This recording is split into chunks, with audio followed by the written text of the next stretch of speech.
Hi, this is Matt with AppliancePartsPros.com. Today we'll be showing you how to repair your appliance. Remember, anytime you work on an appliance, make sure it's unplugged or the circuit breakers are off so there's no chance of electrocution. In this video we're going to show you how to change out the Samsung Refrigerator Dispenser Switch. It's going to be a very easy repair and should only take a few minutes to show you how to do it.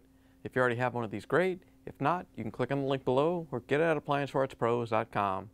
When you open up the package, you're going to get the new dispenser switch.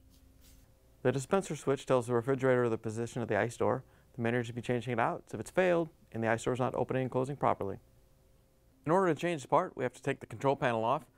We're going to use a Phillips screwdriver to remove the screw that holds it in from the bottom.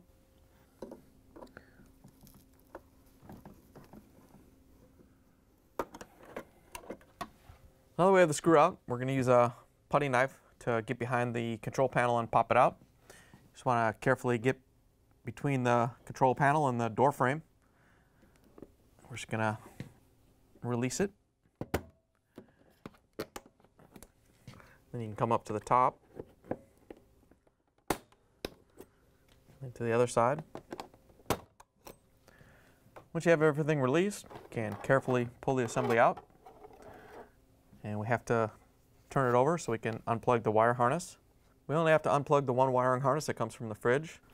There's a locking tab on it. You just have to press it and pull the harness off. Once you have it free, you can set the control panel assembly aside.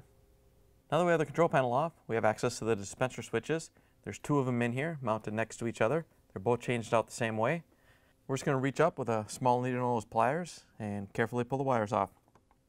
As you're using the needle nose to pull the gray wire off, you want to push up on the blue wire a little bit.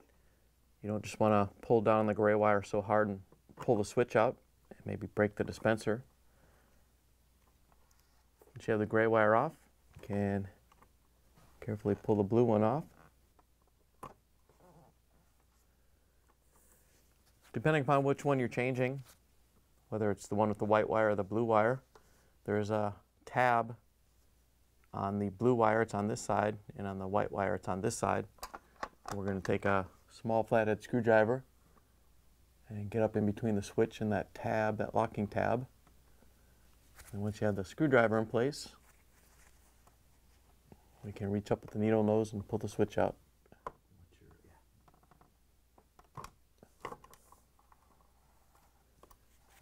Once you have it free, you can pull it off the refrigerator.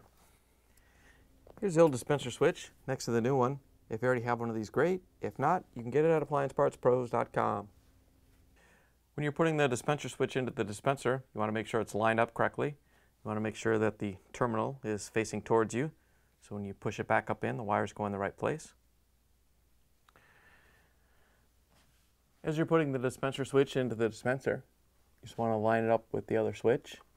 And then as you push it in, you'll feel it click past the locking tab. You just keep pushing it up until it goes up and locks into place. If you have to, you can use the small pliers to get it up there and locked in. Once you have it snapped in place, we can connect the wires. You can use the needle nose pliers to put these on if you need to. We got the blue wire. It goes onto the lower terminal. And then the gray wire goes on the upper terminal.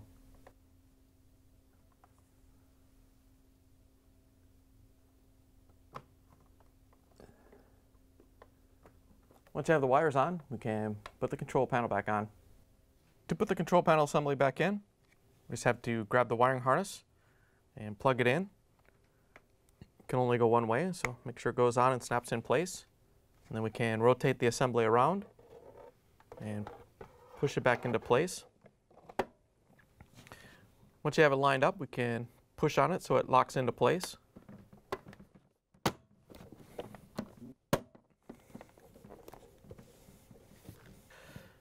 Once you have it in place, we can use a Phillips screwdriver to put the screw in underneath.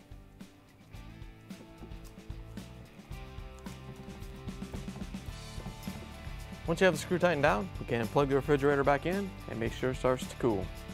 Thanks for joining us for another successful repair brought to you by AppliancePartsPros.com. Check out our other repair videos on our site, Facebook, and YouTube.